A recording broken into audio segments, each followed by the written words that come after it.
Veldig mange hydrogenselskaper har gjort det godt på børsen og også på Merkur Markets i løpet av høsten. Det som nå har skiftet navn til Your Next Growth.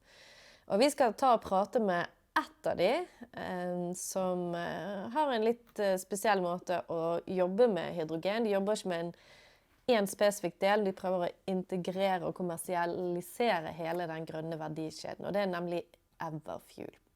Og vi er så heldige at vi har fått ta en liten prat med CEO i Everfuel, Krogsgaard, og det intervjuet det får du se her nå. Welcome and Happy New Year, Jacob. Thank you.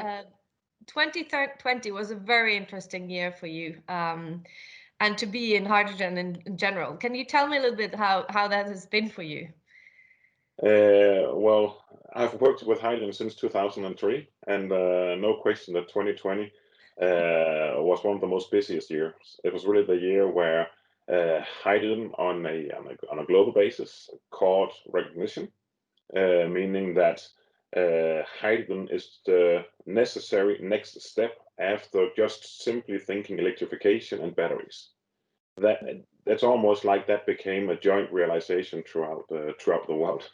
And of course, we in Everfuel were prepared for that. This is exactly why we are here and why we are bullish about making hydrogen into this commodity fuel for especially the heavy duty and the fleet customers. So that happened, and then of course finally in October we listed Everfuel on Merkur Market, now Your Next Growth in Oslo, and were very well received. So we are of course very pleased about that. Well received is pretty modest, I guess. It's been a really an interesting ride to watch. Yeah. Yeah. So you have a little presentation for us to tell us a little bit more, because I guess many people have heard the name Everfuel, but I'm not sure if all our members have heard and understand exactly what it is that you're doing, and also that you're present here and that you have plans for Norway. So we're super excited to hear a little bit more about that. So you could just take it away. Okay, well, thank you so much, Hilda. So very briefly about Everfuel. We are a hydrogen fuel company, end-to-end, meaning that we take renewable energies, convert this into hydrogen in electrolyzers, distribute the gas in our high-capacity hydrogen trailers, and then operate hydrogen stations. That's basically the core of Everfuel. And what I've seen throughout my many years within hydrogen are that we need to make hydrogen simple and not complex. And one way to make it simple is basically to do the full vertical integration. We remove a lot of obstacles and complications.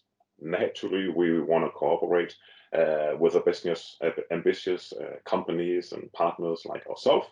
But having control of the value chain, we can cut cost and cut risk, and thereby take the cheap renewable electricity and make that into a hydrogen fuel that we can sell at fossil parity, meaning that the cost to operate your vehicle will be the same to operate it on traditional fuels. In order to do that, we need quantity. So a demonstration of technology and demonstration of stations here and there done. Next phase, do this in higher quantities. And that's what we're all about in Everfuel. And when we do it in the higher quantities, this is also where the magic happens with utilization of the assets in the value chain, and thereby cutting down the cost. So that's really the essence of Everfuel. Our target markets here in the beginning are Scandinavia, Germany, and Benelux. These are the markets where we see the strongest political interest within green transportation. Also the markets where already today, a lot of our electricity comes from renewable sources. So, of course, Norway, you are an oddball because you have all of your hydropower.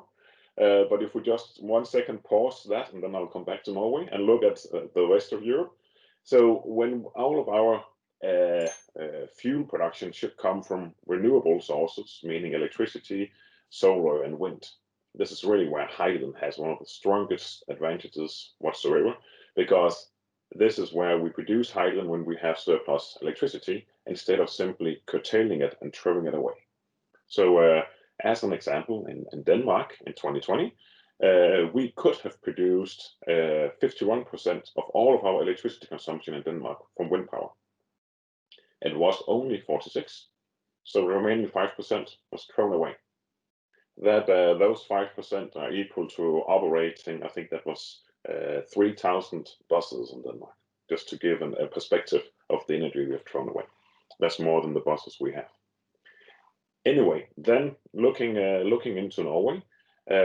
Norway is very close. I have family up there. I have known Norway. Norway was the first country we made export to many years ago. So Norway is also a market where electric vehicles have the strongest implementation ever, and this is also why the understanding of battery electric being really good, but not the solution for everything. That realization has happened among people, among politicians. And in Norway, we have made a few activities lately. So we have acquired the UNO-X hydrogen stations. They wanted to exit, did a very good job together with Nippon Gas and with Nel in getting started. Then they would like to exit, and we've taken over the station in Varm, north of Oslo, and in Lausanne in Bergen. And we're now in the process of getting these stations back in operation again. So this will be the Varm station first, and then Lausanne coming afterwards. The pandemic is making it a little bit more complicated because it's not allowed for us to go and travel and do the necessary inspections, neither for us or for the authorities. So that is delaying the process a bit. So that's somewhat frustrating, but we'll be there. So that's the starting point. In addition, we have made an agreement with Nel. So after UNO-X decided to withdraw a bit from the retail on hydrogen, Nel were missing an entity in Norway to really get the retail business going. This was H2 Fuel Norway. Now we have agreed with Nel that we have invested 51% in H2 Fuel Norway, and converting that into one of our Everfuel SPVs in Norway. And later in time, we will take over the remaining 100%. The ambition with that is to establish a retail vehicle, so a retail company in Norway that will own retail stations for passenger cars and truck fueling as well. So how do we then make hydrogen happen, moving from the too high cost and demonstration projects to commercial projects? We need not to talk about the chicken and the egg, but to create the hen farm simultaneously. So what we are now pursuing will be projects in the two first cities will be Oslo and then Bergen. So getting sufficient consumption from customers. We'll very quickly need to build not just one, but having multiple stations to give the necessary redundancy.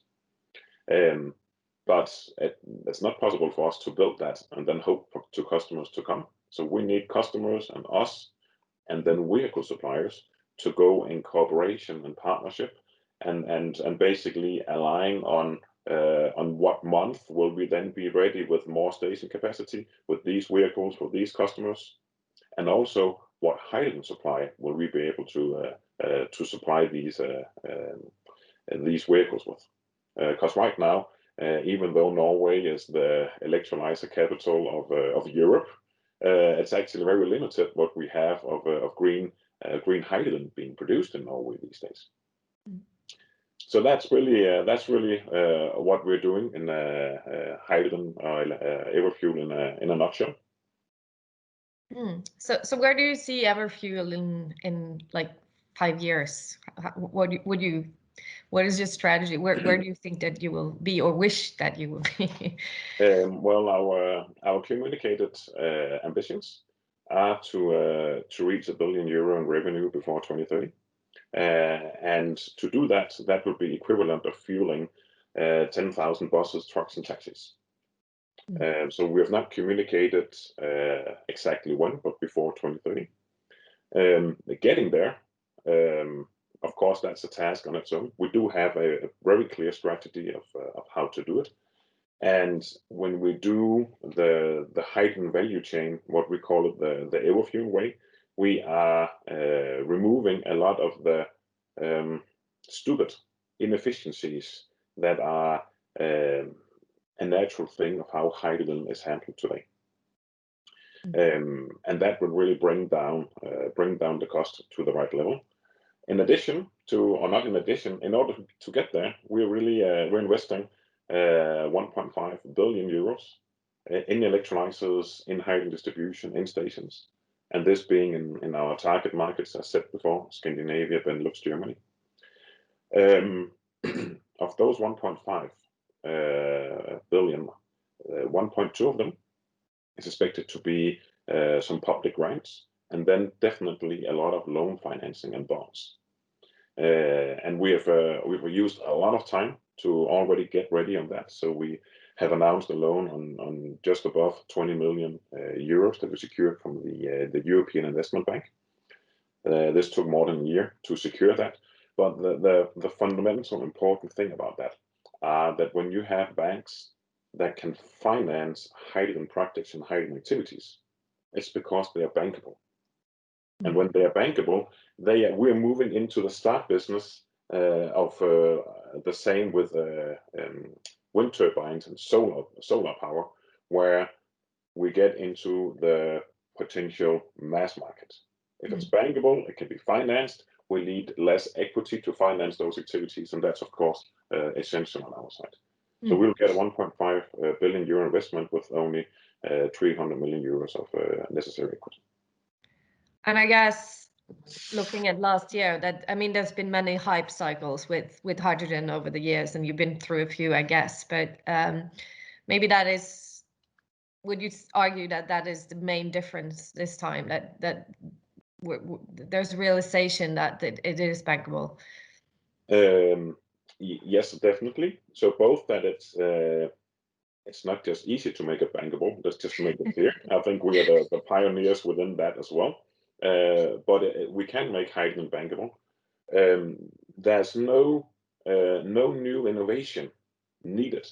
So it's not like no new tool is needed. It's a matter of the existing technologies that are good enough to get them further matured and produced in high quantities, and then the prices will continue to go down. But already today, if we are doing our piece of arm wrestling with our suppliers on electrolyzers and trailers and stations, we can just get it to work today. Meaning that tomorrow it's easier, next year it's much easier, and in 5 years' time, there will probably be a red ocean. Super interesting.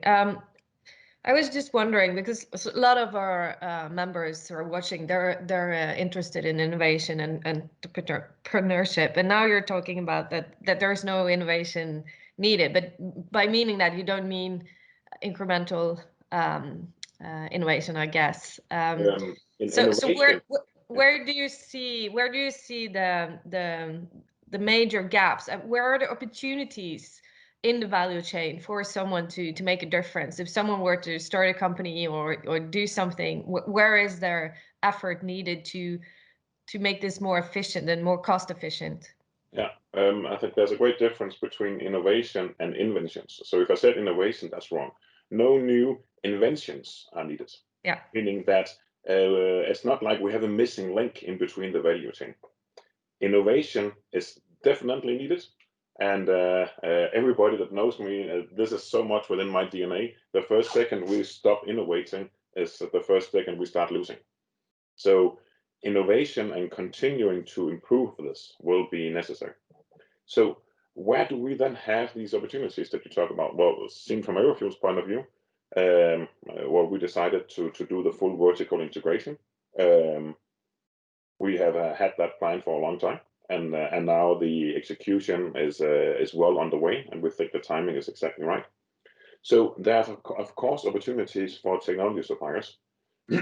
So suppliers of equipment needed, not necessarily just the big pieces of machinery, being the electrolyzers or a hydrogen station.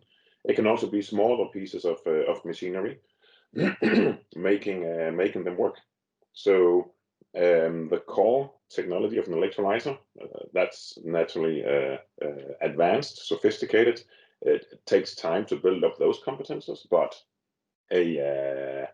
some power electronics, some power supply, some cooling systems, a lot of these balance of plant systems around that goes both into electrolyzers and stations. That's opportunities for companies, maybe also working in offshore, having knowledge with hydraulics and stuff like that. And of course, if you look in Norway in particular, you are blessed with some pretty interesting geography. In some circumstances, it's complicated, but at least all of the opportunities for your hydropower. Of course, a lot of this is harvested, but there's still opportunities to harvest more of that hydropower and hydrogen, to produce that hydrogen and either use it as hydrogen inland or make it into an ammonia or methanol and distribute that across the world. Is definitely an opportunity. That's interesting. Well, on that note, and a little bit of inspiration for those listening out there, I would like to thank you. And I know you're a very busy man, so I guess there's lots happening.